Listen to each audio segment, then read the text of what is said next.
Korma group, जो सोचता है वो करता है। आपके अपने सपनों का आशियाना। कुश्ती संघ के बिहार एसोसिएशन के अध्यक्ष बड़े भाई विशाल सिंह जी, मंच पर उपस्थित हैंडबॉल एसोसिएशन के प्रेसिडेंट पंकज कुमार जी, मंच पर उपस्थित बॉक्सिंग एसोसिएशन की सेक्रेटरी महोदया बहन स्मिता कुमारी जी, मंच पर उपस्थित और नव निर्वाचित नेशनल राइफल एसोसिएशन के एग्जीक्यूटिव कमेटी मेंबर और बिहार स्टेट राइफल एसोसिएशन के जनरल सेक्रेटरी हमारे चाचा कुमार कुमारी सिंह जी, मंच पर उपस्थित एक्स IAS ऑफिसर और वर्तमान ओलंपिक एसोसिएशन के सेक्रेटरी आदरणीय प्रदीप कुमार जी, इस मंच के सामने बैठे तमाम खेल संघ के ऑर्गेनाइजेशन के आए हुए सभी पदाधिकारीगण, मीडिया के भाई बंधु और हमारे प्यारे साथी जो खिलाड़ी भाई बहन के रूप में यहाँ बैठे हैं, आप सभी लोगों को इस बिहार की बेटी का स्वागत करना। काफी मेरे मन को और हमारी दिल को प्रफुल्लित करता है ये देखकर कि एक खिलाड़ी से खेल मंत्री तक बनने का सफर जो आज हमने पूरा किया है, ये कहीं भी ये वो सफर नहीं है जो समाप्त हो रहा है या एक मुकाम है जो हमने हासिल किया। मुझे लगता है कि ये जिंदगी की या मेरे खेल की कहानी एक दूसरा चैप्टर, एक दूसरा अध्याय, जिसको आज से हम लोग अपना शुरू करेंगे और इस अध्याय में जितनी भूमिका मेरी होगी उतनी ही भूमिका आपकी भी होगी। साथियों, वर्ष 2008 में निशानेबाजी की खेल हमने शुरू किया। हम जब बचपन में स्कूल जाते थे, क्लासरूम में जितना मन पढ़ाई लिखाई में लगता था, उससे कई ज्यादा मन हमारा खेल के मैदान की ओर लगता था। हमेशा क्लास में पढ़ाई डेस्क पर रखी कॉपी को देखकर करना होता है, हम खिड़की से बाहर खेल मैदान को देखते रहते थे। तो बहुत डांट भी पड़ती थी अपने स्कूल के टीचरों से, लेकिन 10वीं की परीक्षा खत्म करके हम अपने पिताजी के पास गए और 2004 में राज्यवर्धन सिंह राठौर ने रजत पदक जीता था, जो पहली बार किसी भारतीय ने इंडिविजुअल स्पोर्ट में ओलंपिक गेम्स में सिल्वर मेडल जीतने का काम किया। तो उनकी तरफ जो आदर सम्मान, लोगों के प्रति जो भावना देखकर हम बड़े आकर्षित हुए। 10वीं की परीक्षा जो बोर्ड एग्जामिनेशन होता है, वो खत्म करके हम अपने पिताजी के पास गए और हमने उनको कहा कि पापा, हमको भी राज्यवर्धन सिंह राठौर जैसा बनना है, हमको भी निशानेबाजी करनी है। पिताजी का सबसे पहला सबक, क्योंकि राष्ट्रीय राइफल एसोसिएशन के अध्यक्ष थे, तो हमको लगा कि अच्छा पापा प्रेसिडेंट है, बड़े आसानी से खेल में घुस जाएंगे, सीखेंगे। तो सबसे पहले हमारे पिताजी स्वर्गीय दादा दिग्विजय सिंह जी ने हमको सिखाया कि यदि निशानेबाजी करनी है तो बिल्कुल आगे बढ़ो, बिहार को लेकर आगे बढ़ो, लेकिन हमसे किसी मदद की उम्मीद और अपेक्षा मत करना। हमको बड़ा खराब लगा, लेकिन प्यार भी उतना ही था खेल और खेल मैदान से। तो हम बोले कि कोई बात नहीं पापा, हम कर लेंगे। आगे आते हैं, जब निशानेबाजी के लिए तो बंदूक चाहिए, और बंदूक खरीदने के पैसे तो हमारे पास थे नहीं, हम तो 16 साल के थे। हम पिताजी के पास गए, बोले कि पापा, आप किसी से सब एसोसिएशन के सब लोग आपसे जुड़े, किसी को बोल दीजिए बंदूक मिल जाएगा हमको। तो पापा बोले कि हम पहले दिन तुमको बोले कि हमसे कोई भी मदद की उम्मीद मत रखना। साथियों, उस दिन हम अपने सीनियर खिलाड़ियों के पास गए, कुछ और कोच के पास गए और उनसे हमने पूछा कि अगर आपके पास कोई बंदूक है तो हमको उधार में दे दीजिए, क्योंकि हमारे पास अपनी कोई बंदूक नहीं है। सब लोग कभी कभी मजाक भी उड़ाते थे कि अरे, इतने बड़े अध्यक्ष, संघ के अध्यक्ष की बेटी होने के बाद उधार पर बंदूक ले रही है। तो उसको छुपाने के लिए हम बोले कि नहीं, हम अपने से करना चाहते हैं, इसलिए हमको उधार आप ही अपनी बंदूक दे दीजिए। एक वो दिन था साथियों, और वो संघर्ष वहां से शुरू हुआ। लोगों को लगता है कि किसी प्रिविलेज्ड फैमिली से आने के कारण शायद कोई हाथ पकड़ के निशानेबाजी में आगे बढ़े। उस दिन हमने अपनी बंदूक उधार की जो ली, उसी से हमने अपना पहला अंतरराष्ट्रीय पदक भी जीता। और अफसोसजनक बात यह थी कि 2008 में जो कहानी शुरू हुई, वो 2011 में जब हमने अपने स्पॉन्सरशिप के माध्यम से इतने पैसे इकट्ठा कर लिए थे कि हम अपनी बंदूक खरीद पाए, हमारे पिताजी वो दिन देखने के लिए जिंदा नहीं रहे। हर खिलाड़ी का अपना संघर्ष होता है, लेकिन हमने अपने पूरे 18 साल की निशानेबाजी के करियर में यही सीखा कि यदि दृढ़ निश्चय के साथ, संकल्प के साथ अपना लक्ष्य तय कर लो तो दुनिया में कोई ऐसी चुनौती नहीं है जो तुम्हें पीछा रखेगी या तुम्हें अड़ंगी लगाने का काम करेगी। हमने हर रोज अपने आप से सिर्फ रात में सोने से पहले एक सवाल किया कि क्या आज के दिन में 100% अपनी क्षमता अनुसार हमने अपनी निशानेबाजी की प्रशिक्षण को दिया या नहीं दिया। अगर उस सवाल का जवाब एक खिलाड़ी अपने आप से कर सके, मैं नहीं कहती कि अपने कोच को बताइए या अपने खेल एसोसिएशन को बताइए या खेल विभाग को बताइए, आप अपने आप से रोज रात सोने से पहले जरूर ये सवाल कीजिएगा कि जिस खेल में आप आगे बढ़ना चाहते हैं, क्या उस खेल के प्रति आपने अपनी ट्रेनिंग में 100% क्षमता अनुसार कार्य किए या नहीं किए। यदि आप अपने आप को इस सवाल का जवाब सच्चाई के साथ दे सकते हैं और सच्चाई के साथ वो जवाब हाँ आता है, तो आप निश्चिंत रहिए साथियों, सिर्फ एक अर्जुना अवार्डी नहीं, लेकिन आने वाले स्वर्णिम भविष्य में बिहार के अनेकों खेल रत्न अवार्डी भी निकलेंगे और वो खेल रत्न अवार्डी और अर्जुना अवार्डी मेरे आंखों के सामने सभागार में आज उपस्थित है। हमने 2010 में एक बेटी और एक पिता ने एक सपना देखा कि राष्ट्रमंडल के लिए यानी कि कॉमनवेल्थ गेम्स में पदक जीतेंगे। तब भारत की किसी भी महिला ने शॉटगन की स्पर्धा में इस पदक को हासिल नहीं किया था। 2010 में पिताजी की गुजर जाने के बाद 2014 का कॉमनवेल्थ गेम्स में सिलेक्शन हुआ। 4 साल की लंबी लड़ाई और कड़ी मेहनत के बाद ये मौका, ये सौभाग्य प्राप्त हुआ। जब 2014 में कॉमनवेल्थ गेम्स के स्कॉटलैंड के उस फील्ड में पहुंचे, वहां हमको पता चला कि अभी हमारे कुश्ती संघ के जो प्रदेश अध्यक्ष हैं वो भी वहां पर उपस्थित थे। हम लोग जब वहां पर कॉमनवेल्थ गेम्स में पहुंचे तो पता चला कि हमारी बैक इंजरी के कारण हम वहां पर कम्पीट नहीं कर पाएंगे। तो स्कॉटलैंड के जो डॉक्टर्स थे उन लोगों ने कहा कि यदि आप निशानेबाजी करना चाहती हैं तो उस कॉमनवेल्थ गेम्स को छोड़ दें। पिताजी का किया हुआ वादा था। बिहार के लोग ताक लगाए बैठे हुए थे कि बिहार की एक लड़की पहली बार कॉमनवेल्थ गेम्स कर रही है, क्या करेगी नहीं करेगी। हमने कहा कि इंजरी है, बाद में देख लिया जाएगा, अभी बंदूक चलाते हैं। उस दिन बंदूक चलाए तो भारत की सबसे पहली महिला बनी जो कि शॉटगन की स्पर्धा में रजत पदक जीतने का काम किए साथी। रजत पदक जीत कर आए तो बड़ी खुशी हुई, लगा कि पापा का सपना पूरा कर लिया है। बिहार से अनेकों लोग का फोन आया। अभी जो संचालन करता थी बता रही थी कि किस तरह से माननीय मुख्यमंत्री जी ने बुलाकर स्वागत करने का काम किया, लेकिन बहुत ही शॉर्ट लिव्ड खुशी थी। कहीं ना कहीं खुद ही मन में लगा कि सपना देखा था तो रजत का सपना कौन देखता है, सपना तो स्वर्ण का होता है। कोई सोचता है कि सिल्वर मेडल जीत कर आएंगे कॉम्पिटिशन, सोचो कभी सोचते हैं क्या? जोर से बोलने लगेगा सो रहे, कोई नहीं सोचता है। तो वही हमारे मन में भी भावना आई कि भाई स्वर्ण पदक जीतना है, रजत का सपना तो नहीं देखे थे। वहां से शुरू हुई अगले 4 साल की कहानी, जहां एक तरफ एक भीषण बैक इंजरी थी जो मुझे निशानेबाजी करने से रोक रही थी, वही दूसरे तरफ जो सपना एक पिता और एक बेटी का था वो सपना आगे बढ़कर जोर से बोलने लगेगा सो रहे, कोई नहीं सोचता है। तो वही हमारे मन में भी भावना आई कि भाई स्वर्ण पदक जीतना है, रजत का सपना तो नहीं देखे थे। वहां से शुरू हुई अगले 4 साल की कहानी, जहां एक तरफ एक भीषण बैक इंजरी थी जो मुझे निशानेबाजी करने से रोक रही थी, वही दूसरे तरफ जो सपना एक पिता और एक बेटी का था वो सपना आगे बढ़कर लाखों बिहारियों का और भारत के अनेक खेल और खेल प्रेमियों का बन चुका था। जब 2018 में कॉमनवेल्थ गेम्स में पुनः सिलेक्शन हुआ, लंबी लड़ाई लड़ी और नेशनल राइफल एसोसिएशन का जो सिलेक्शन का प्रक्रिया है वो बड़ा कठिन होता है।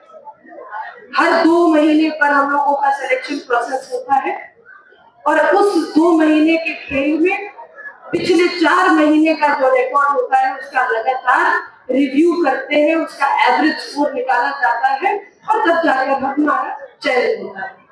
जब 2018 में कॉमनवेल्थ गेम्स पहुंचे, निश्चित रूप से मन में था कि दोबारा रजत तो नहीं जीते, फिर से स्वर्ण पदक जीतना है। जब सुबह सुबह 5 बजे कंपटीशन की सुबह उठे, मन तो घबरा रहा था। हम धीरे धीरे कदम से आगे बढ़ रहे थे और नाश्ता खाने की ओर, अपनी मेस की ओर जा रहे थे।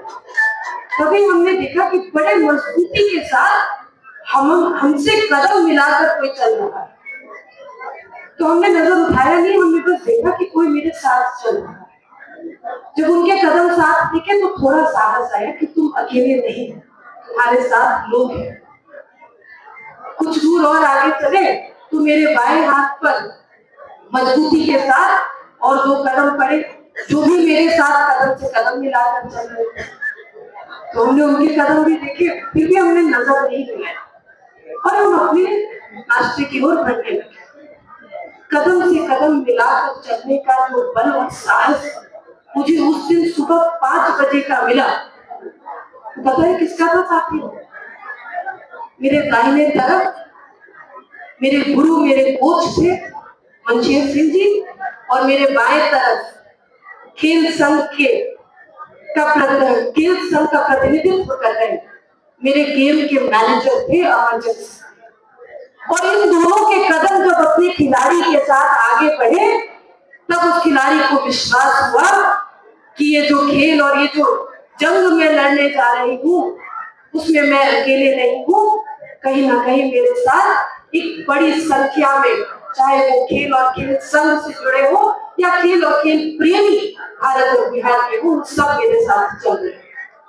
इसलिए साथियों, आज इस मंच से मैं इतना ही वादा करती हूँ कि अपनी सेवा और ईमानदारी के भाव से जिस तरह मैंने जमुई की जनता की सेवा पिछले 5 साल की और 2020 का चुनाव रिकॉर्ड मत 41,000 से जीत कर आए, तो जमुई की ये देवतुल्य जनता थी जिसने 2025 में अपने ही रिकॉर्ड को तोड़ के 54,000 के रिकॉर्ड से मुझे पुनः निर्वाचित करने का काम किया।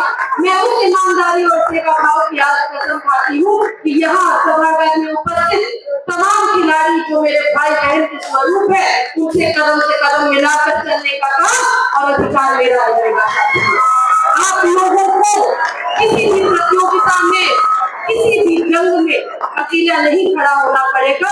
ये एक खेल मंत्री नहीं, लेकिन आपकी बड़ी बहन का वादा है साथियों। मैं समझ सकती हूँ कि जब जब हम खेल में आगे बढ़ते हैं, जब जब हम एक प्रतियोगिता से दूसरी प्रतियोगिता में जाते हैं, तो जहाँ सरकार को खड़ा होना चाहिए, सरकार की अपनी भूमिका होती है। जहाँ आपके खेल एसोसिएशन को खड़ा होना चाहिए, वहाँ खेल एसोसिएशन को खड़ा होना चाहिए। और जहाँ समाज को, यानी कि आपके परिवार और आपके मित्रों को खड़ा होना चाहिए, उनकी भी एक अहम भूमिका होती है। इन सभी भूमिकाओं को समन्वय बनाने का आज एनडीए की लीडरशिप ने ये निर्णय लिया है कि एक खिलाड़ी को खेल मंत्री तक के पदक पर पहुंचाने का काम ये एनडीए की लीडरशिप ने बिहार में करके दिखाया है। जिस दिन हम खेल मंत्रालय का पदभार ले रहे थे, उस दिन हमने बड़े शौक से अपने ओलंपिक गेम्स की जर्सी पहनी, ये दिखाने के लिए कि आज हम मंत्री की कुर्सी पर जरूर बैठ रहे हैं, लेकिन दिल में झांक कर देखिएगा तो सिर्फ और सिर्फ एक खिलाड़ी जिसका सपना आज भी बिहार में ओलंपिक पदक जीतने का है, बिहार के खिलाड़ी होकर एक ओलंपिक पदक जीतने का है, वो सपना आपको उसके दिल में दिखेगा। 2018 में जब हमारे सामने एमा कॉक्स ऑस्ट्रेलिया की खिलाड़ी थी, उनके साथ मुकाबला हो रहा था और स्वर्ण पदक का मुकाबला था। एक रोमांचक घड़ी पर आकर हम लोगों का आमने सामने मुकाबला हुआ। जो जीतता स्वर्ण पदक जीतने का और जो हारता उसको रजत पदक मिलता। 2018 में एमा कॉक्स नाम की खिलाड़ी थी, वो हमारे सामने बंदूक उठा के ड्राई प्रैक्टिस कर रही थी। हम अपनी बंदूक नीचे हाथ में लिए खड़े हुए थे। कभी हम नीचे देखे तो वही घबराहट महसूस की, कभी हम ऊपर देखे तो हमारे अपने पिताजी की याद आए। इस घबराहट के बीच में कोई बल और कोई साहस देने वाले लोग नहीं थे। आप लोग तो सब खिलाड़ी हैं, तो इस भावना से जरूर जानते हो कि जब स्टेडियम सज जाता है, जब ऑडियंस स्टैंड में ऑडियंस बैठे रहते हैं, तब उस वक्त कैसा माहौल रहता है। सब लोगों की तरफ से नारेबाजी हो रही होती है और हम तो ऑस्ट्रेलिया में ही ऑस्ट्रेलिया के खिलाड़ी के सामने लड़ रहे हैं, तो पूरे स्टेडियम में और सी करके नारा लग रहा था। तो घबराहट और भी बढ़ रही थी। लेकिन साथियों, उसी स्टेडियम के स्टैंड में हमारी माँ, हमारी बड़ी बहन, एसोसिएशन के कुछ लोग और हमारे कोच भी थे उपस्थित। उन लोगों ने धीमी लेकिन मजबूत आवाज के साथ कहा, भारत माता की। और उस भारत माता की हुंकार ने जो जज्बा और जो जुनून हमारे अंदर जगाया कि इस बिहार की बेटी ने पहला भारत का स्वर्ण पदक जीतने का काम किया। वहां से जीत कर जब हम वापस आए, आपको अनुमति नहीं होती कि आप अपने माँ से मिले, आप अपने घर परिवार के लोगों से मिले। आपको सीधा, जो आज सामने हमारे भाई बहन, हमारे मित्र पत्रकार बंधु खड़े हैं, हमको सीधा इनके पास जाना होता है। तो मीडिया बॉक्स में जब गए, वहाँ के मीडिया वालों ने मुझसे पूछा कि श्री आप इंडिया से आती, you come to India, but where in India do you come from? आप भारत में कहाँ से आते हैं? उस दिन गर्व के साथ मैंने कहा कि हम जमुई से आते हैं और बिहार को रिप्रेजेंट करते हैं। अगले दिन ऑस्ट्रेलिया की अखबारों में लिखा गया, Bihar girl wins gold medal for India और ऑस्ट्रेलियन सॉइल। और वो जो गर्व का दिन था, मुझे लगता है कि आज मैं जिसकी मुकाम को छू, जो वो दिन का एहसास मैं आज की चर्चा करती हूँ तो हमारे हाथ के बाल खड़े हो रहे, रोंगटे कांप रहे, ये सोचकर कि उस भाव की तुलना मैं आज भी अपने किसी भी जिंदगी के क्षण से नहीं कर सकती हूँ। वो शब्दों में बयान नहीं किया जा सकता, लेकिन आप सामने खिलाड़ी बैठे हैं तो मैंने सोचा इस बात को जरूर आपके सामने रखूं। साथियों, आपके बड़े मेमोरेंडम को मुझे दिया गया है, जिसमें कुल 7-8 ऐसी मांगे हैं जो खेल एसोसिएशन और मेरी बात है। मैं नहीं चाहती कि खेल विभाग की किसी भी पदाधिकारी, चाहे वो मंत्री ही क्यों ना हो, या खेल एसोसिएशन के किसी भी पदाधिकारी की कोई भी गलती या कोई भी मिसकम्युनिकेशन के वजह से बिहार के किसी भी खिलाड़ी को कोई भी क्षति है।